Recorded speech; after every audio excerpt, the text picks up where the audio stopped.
Hello fellow unicorns, welcome to another video, and before we start with today's video, make sure to check the little bell button and subscribe to get notified to all of my videos. And let's start with today's video, and of course let's start with a brand new video and a brand new channel I have just created. And I have uploaded my adventure in Netherlands, specifically Elfia. If you haven't heard about Elfia, this is the perfect moment to discover a convention unlike any other, which was the most beautiful thing I have ever seen, and it will be available in the little link in the upper right corner. So let's start with another fantasy and a fairy-like theme for today's video, and that is a fan art I got commissioned to do by a Patreon friend, and it is Chihiro and Haku from Spirited Away. I don't know if you know about this movie, but it's one of my favorites. I think this is definitely the favorite for me from Ghibli studio, and I really love Miyazaki's work and how he always gets ideas from children's book from around the globe. He's not sticking just to Japanese lore or Japanese fantasy. He likes to mix stuff, and he really has this specific, unique sense of aesthetics and storytelling, and his stories are definitely well picked out and well thought out. So I just have to say, like, a big kudos to him. I'm not a really blind follower of everything he does. Some of his things are quite boring to me, but I just have to say that his studio does an amazing job, and that his artists are producing something that's literally the best masterpieces of today regarding animation and the world of anime. So it's almost a pity to call his movies anime, because animes can be really different kinds of aesthetics, really different kinds of quality, and different kinds of storytelling quality as well, especially since manga as itself is not anymore a type of aesthetics, but it's actually officially recognized as a storytelling kind of an aesthetic, if you understand what I'm going to say, because stories are definitely what makes these characters something that we remember so long and we love and cherish. Not only the fancy animation, it can also be like a favorite character from a novel or a book or a manga. So main thing that connects all of our favorite stories is exactly that, the story part. Anyways, Chihiro and Haku are such a unique little, I wouldn't call it a love story. It can be any kind of a relationship. Like, if you have seen this, then you know that Haku is a very mysterious kind of a character. I'm not going to go into any spoilers if you haven't seen Spirited Away. If you haven't seen it, please go and see it, because it's one of the most visually astounding pieces of storytelling, and of course a very weird story with a lot of unexpected twists and turns. When you think somebody is just a villain, you end up seeing otherwise. You end up seeing their side of the story, unlocking a lot of different sides of this character and their personality. So it also goes for both Haku and Chihiro and a lot of different side characters, and this is why I love this movie, because it doesn't focus just on one character or main characters alone. You have this entire world full of characters, and you definitely are able to see all of them interacting, living in this world, what the rules of this fantastic magical world are, etc., etc. And I really wanted to go and use my own style again. I kind of used to be the how should I say it, illustrator for hire when I do fan arts of different sorts. I usually just go and see the references and just use the style that was officially from this work or a game or anime or something like that. But recently I decided that I will be using my own style to literally pull these famous characters through a filter and see and even surprised myself on how these already famous characters fit in with my own style. I really wanted to do some perspective. I wanted to include a big, huge circle in the drawing, because I don't know if you guys have noticed, but a lot of artists put circles in their art. Usually it's some sort of a halo or a big flashing circle behind the character, just as a shape or a piece of color, and it's something that is really characteristic and powerful, so I just wanted to express the beauty of the moon this way as well.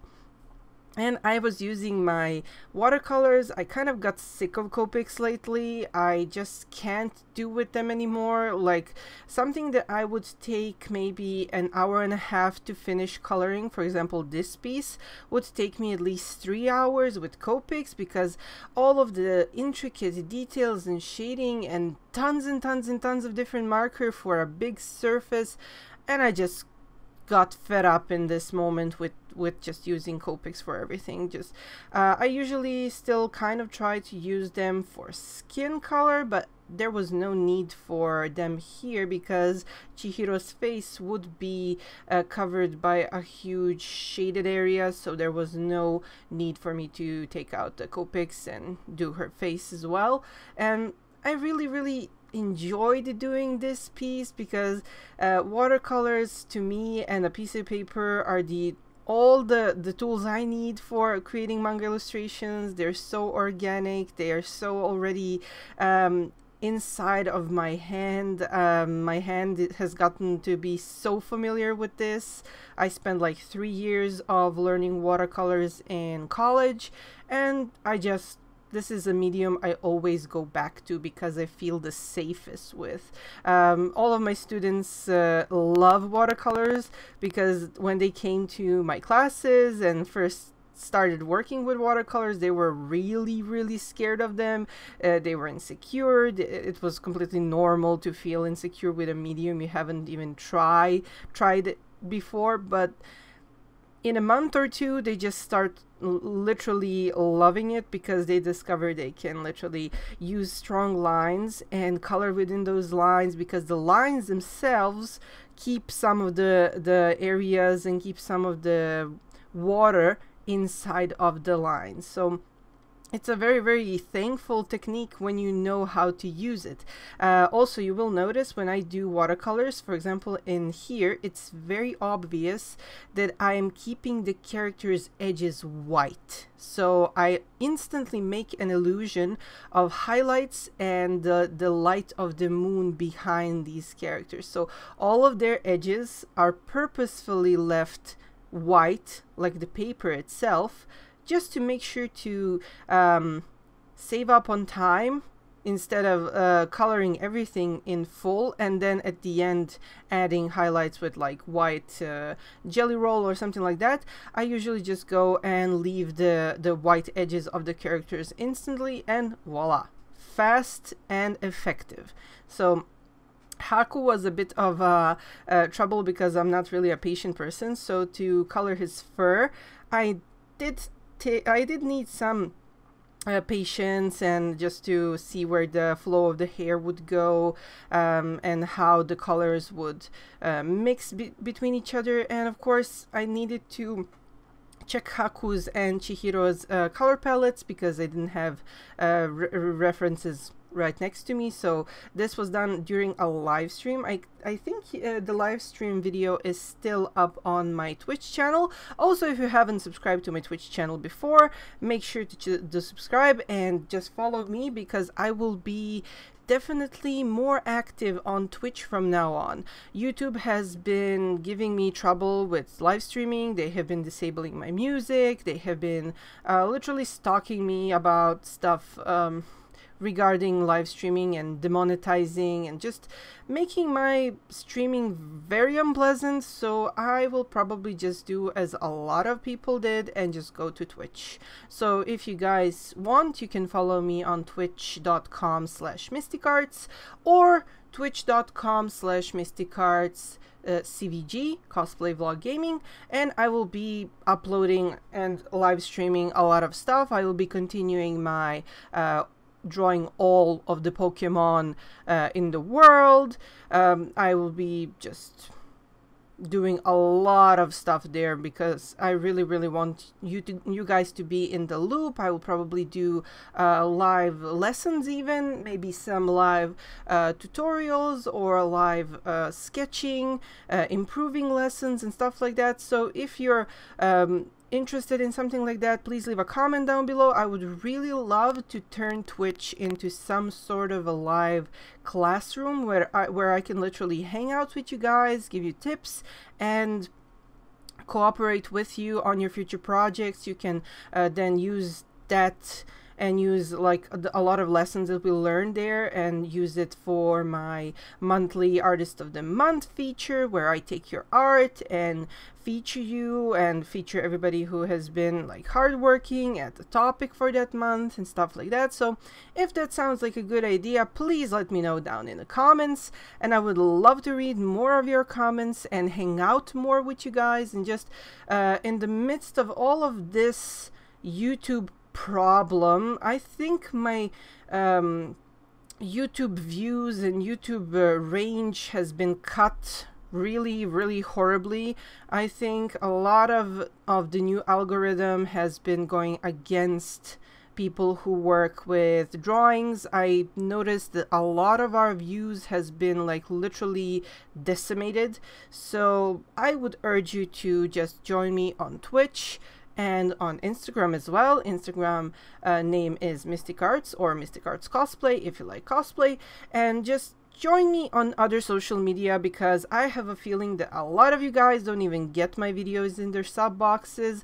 I get it that some people might be disinterested after a while to follow the same old YouTubers, but sadly this has not happened just like only to me. This has been happening to a lot of my friends.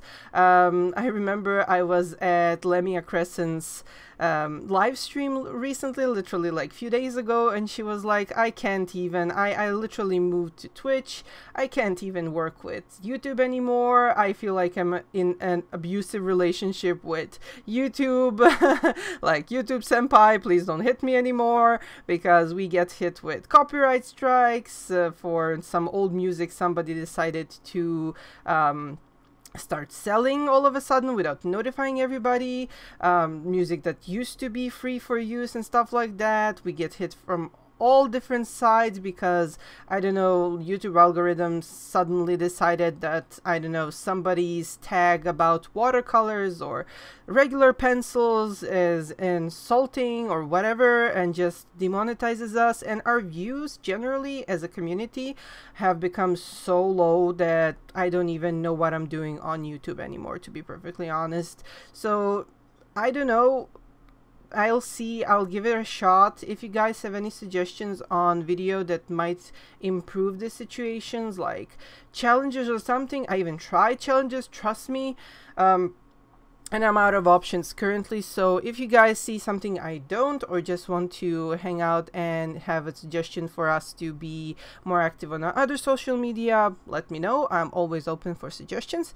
And if you have some favorite characters from Ghibli movies, please make sure to leave that as a comment below as well. I know people adore Porco Rosso, for example. A lot of people love Princess Mononoke.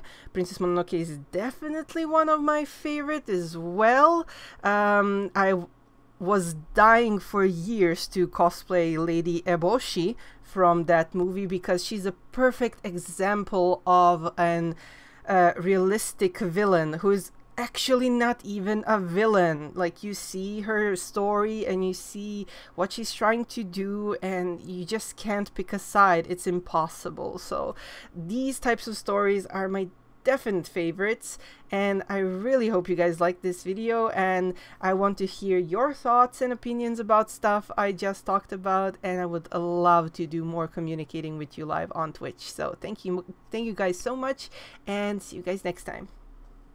I hope you guys enjoyed the video, and if you would like to learn how to draw manga, please check out my book Manga Crash Course, available in 4 different languages, as well as my latest book Manga Crash Course Fantasy.